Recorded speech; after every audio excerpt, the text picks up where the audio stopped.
Marcel Remy, retraité. Anne-Marie Cerisier, enseignante. Jean-Claude Cerisier, enseignant, président du comité de jumelage. José Fischer, médecin. Jean. Robin Roland, concentreur. François Galland, représentant de commerce. Jean-Yves Barlier. Catherine Chrétien, infirmière. Ah, c'est bien. Bernard Gillet, commerçant.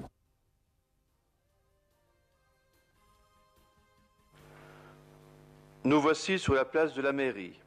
Les camions chargés, prêts à partir pour Anvers, sont présentés au maire, au conseil municipal, aux sponsors et à la population.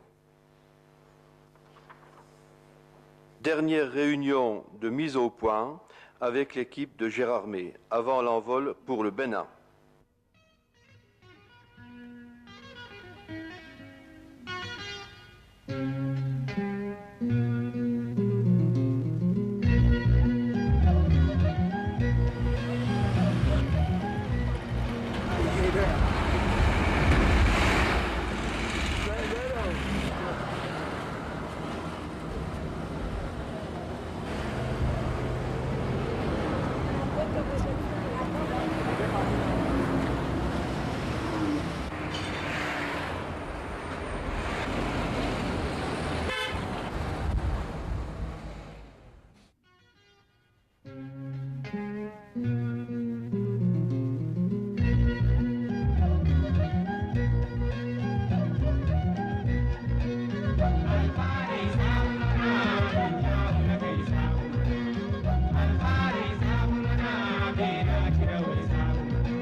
Nous voici plongés dans la fourmilière de Cotonou, où nous découvrons une population active et où l'on fabrique de tout en partant bien souvent de rien. La population est très accueillante et nous intègre rapidement pour la plus grande joie du groupe, malgré les nombreux incidents rencontrés dès notre arrivée. Le baby-foot est vraiment un sport international.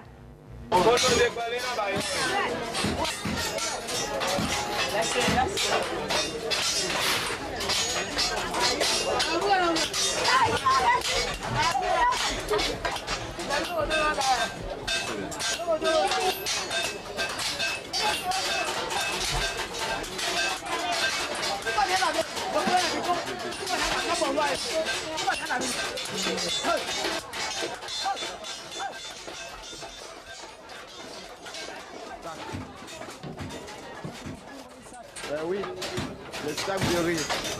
Ils sont malades.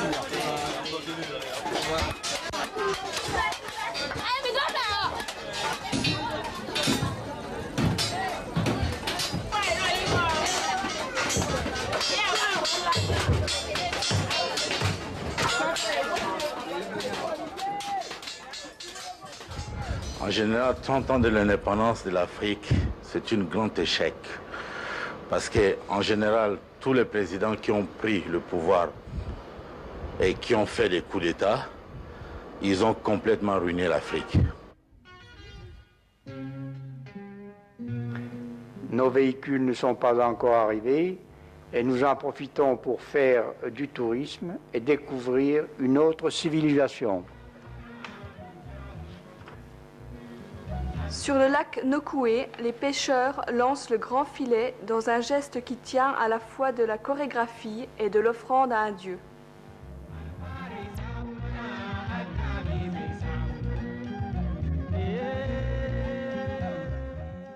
Et nous arrivons à Ganvier, qui est la métropole des hommes de l'eau.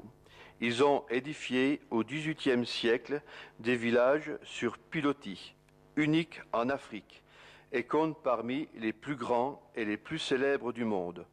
Aujourd'hui, Ganvié abrite une population de plus de 15 000 habitants. Ce refuge lacustre leur permet d'assurer leur subsistance et leur sert d'asile. Autrefois, il leur servait de défense naturelle. Ça va bien.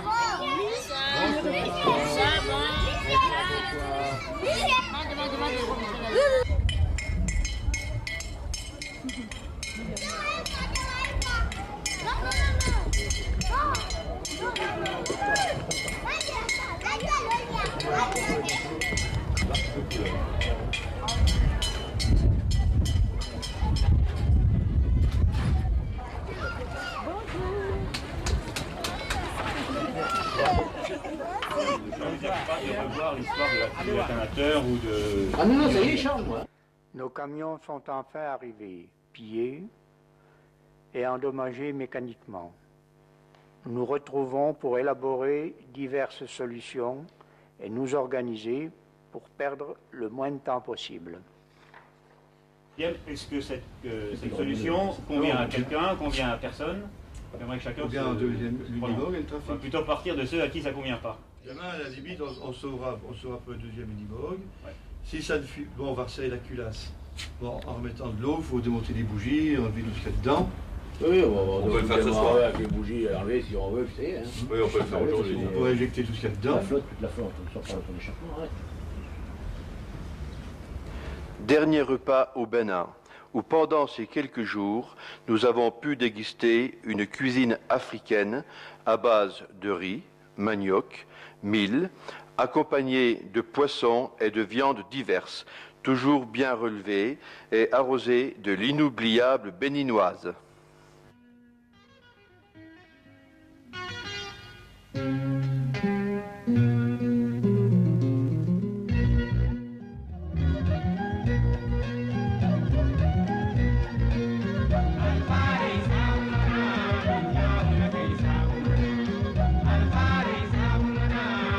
Une entreprise prospère, le moulin à farine.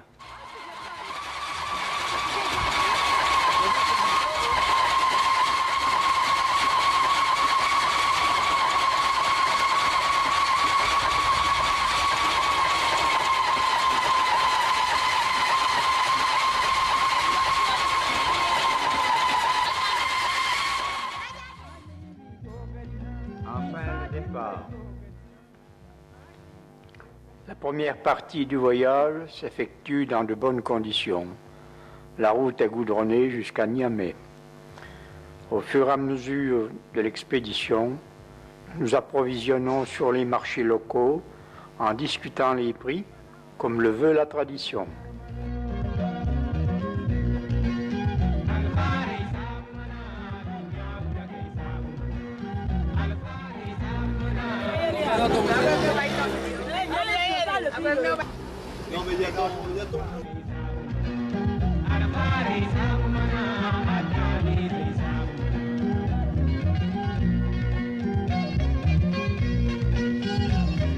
Panne pour tout le monde, échange du rite supérieur sur le berlier de Gérardmer avec niveau d'eau.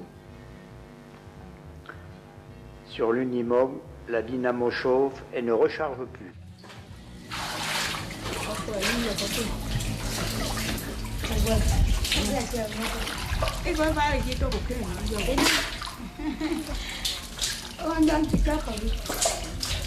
Elle va charger ça. Vous savez combien ça? C'est lourd. Tu fais la tête? Oui.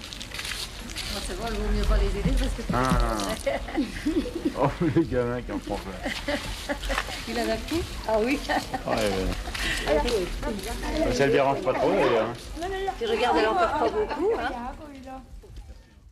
La panne de la dynamo nous oblige à prendre en remorque l'Unimog derrière le berlier. La pluie ne facilite pas le supplice de la boule, qui consiste pour le chauffeur du véhicule remorqué à suivre avec une attention très soutenue les mouvements du véhicule tracteur. L'enfant chante pour sa mère aveugle afin d'obtenir quelques pièces.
Nous arrivons au pont qui enjambe le fleuve Niger, marquant la frontière entre le Bénin et l'État nigérien.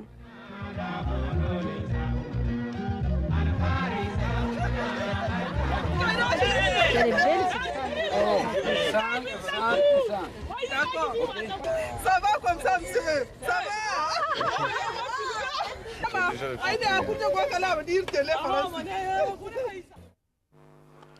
Halte à un contrôle de police.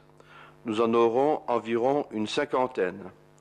La chaleur devient accablante, même à l'abri du resto de brousse, et la boisson bien tiède.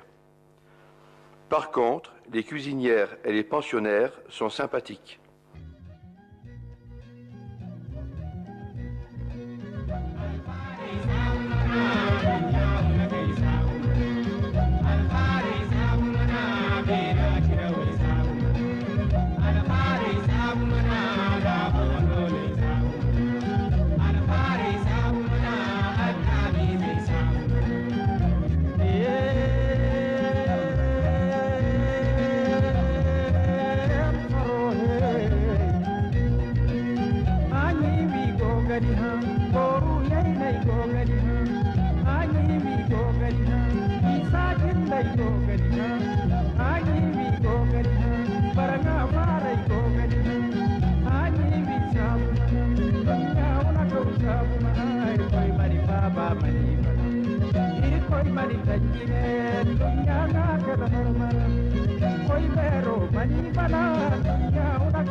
Ici, échange traditionnel de fanions entre le Rotary de Niamey et le Rotary de Strasbourg.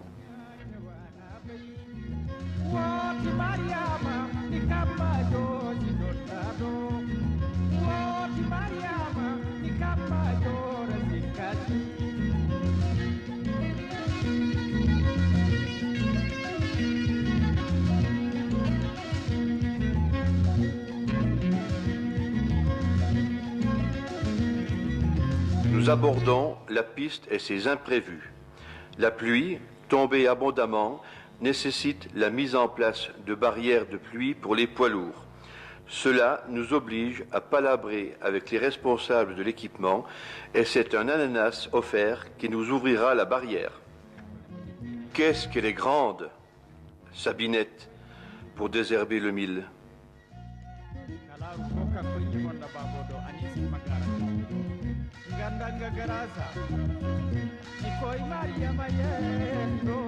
Et voici l'arrivée d'un jeune Ménacois, Bouba, qui nous cherchait depuis 3 jours.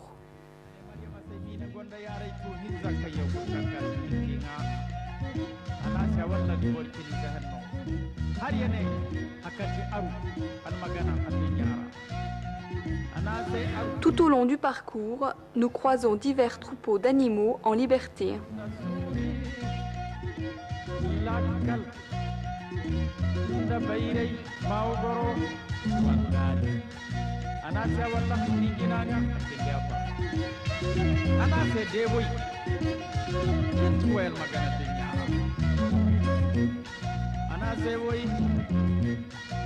Et nous voici arrivés à la frontière du Mali.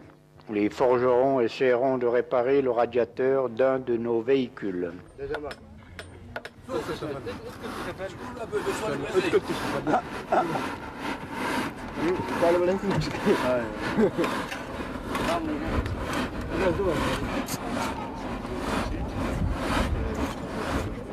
Sur le bec. Et puis la boîte a outil n'a pas été remise.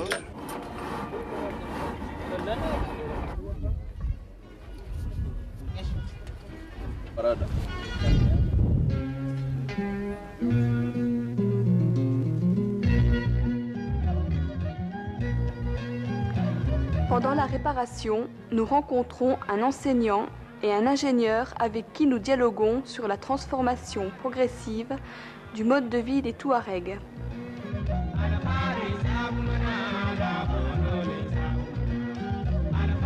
C'est surtout dans le cadre des aides d'urgence que nous avons eu beaucoup à travailler avec les Touaregs. D'abord les Touaregs maliens, suite aux grandes sécheresses auxquelles ils ont pu se rabattre sur le Niger.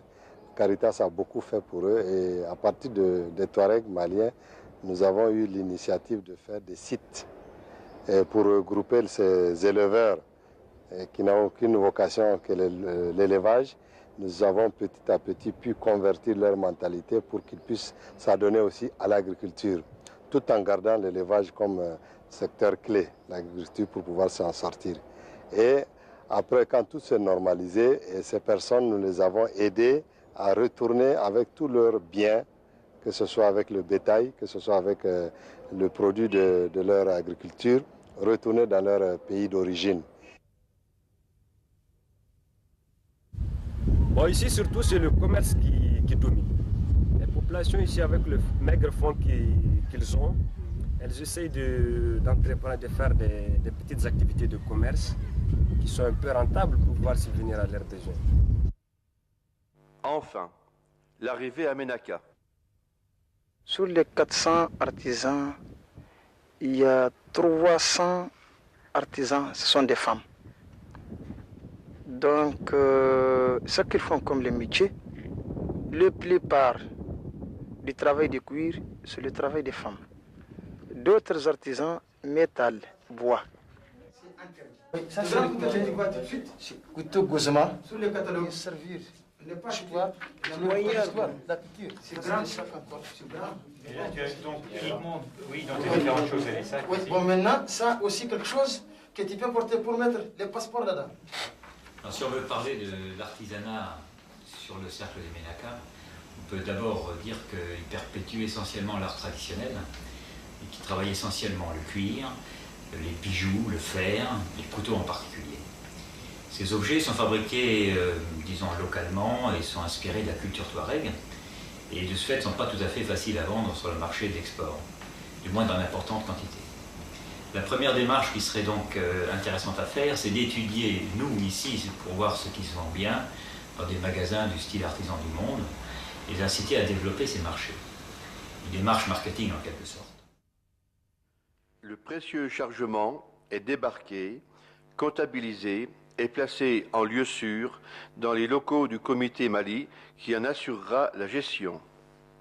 Au niveau de la commune, il y a beaucoup de Touaregs. Nous avons toutes les diversités à Ménaka. Généralement les Touaregs, les Soreilles, les Haussa, les Bambara et les Peuls. C'est ce qui compose la communauté de Ménaka. Donc nous avons toutes les diversités qui se sont regroupées ici.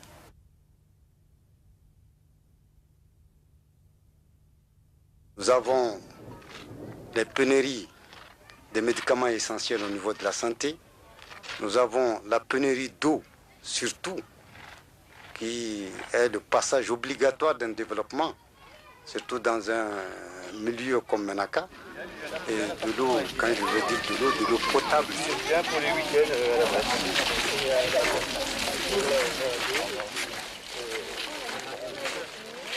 Visite des bâtiments scolaires, financés à 100% par le gouvernement malien et construits récemment. Puis, des locaux d'enseignement en cours de réalisation, subventionnés par le comité de jumelage de la Bresse.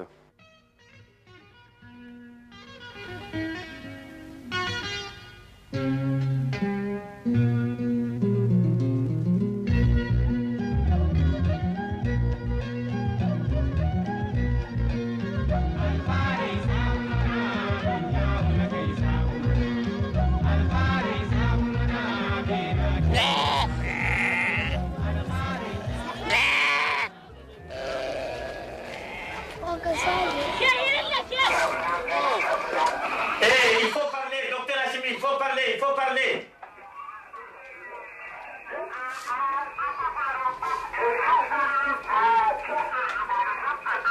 Je suis à l'écoute, je suis à l'écoute, je suis à l'écoute.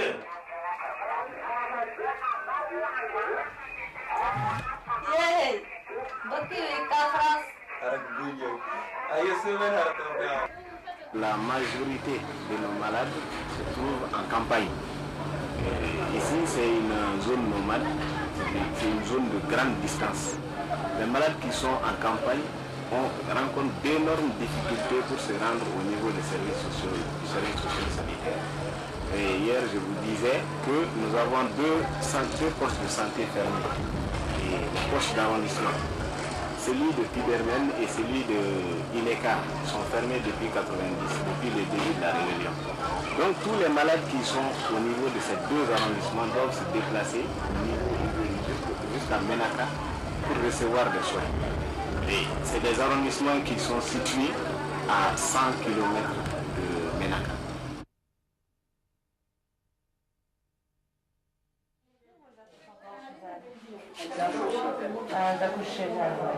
C'est-à-dire qu'il y a depuis un moment donné, après la rébellion, les gens, si une femme veut accoucher, la nuit, elle ne peut pas se déplacer. Donc, soit elle assiste là-bas, puis le lendemain. Vous avez aussi une pouponnière pour soigner les nouveau-nés ou vous les laissez avec leur mère? On avait un peu pour les laisser avec la mère. Et il n'y a pas de soins spéciaux de pédiatrie pour les enfants? Non. C'est le médecin qui c'est le médecin et la sage-femme. L'infrastructure chirurgicale de Menaka serait bonne, à condition que l'on l'utilise suffisamment. Mais il n'y a pas de chirurgien disponible alors que le matériel est présent. Il y a une radio, il y a une table chirurgicale, il y a tout un poste chirurgical, mais il n'y a pas de chirurgien, ni de radiologue.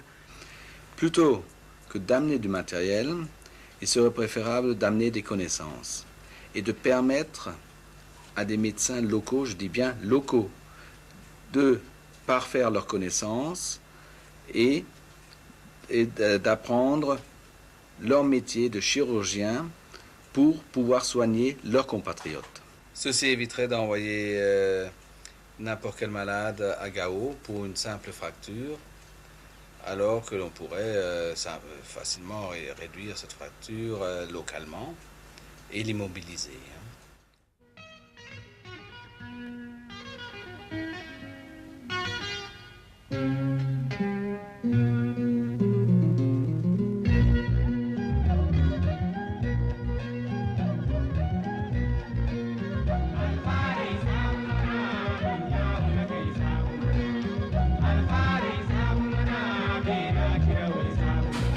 Atanim a déposé au niveau, à votre appréciation, un projet.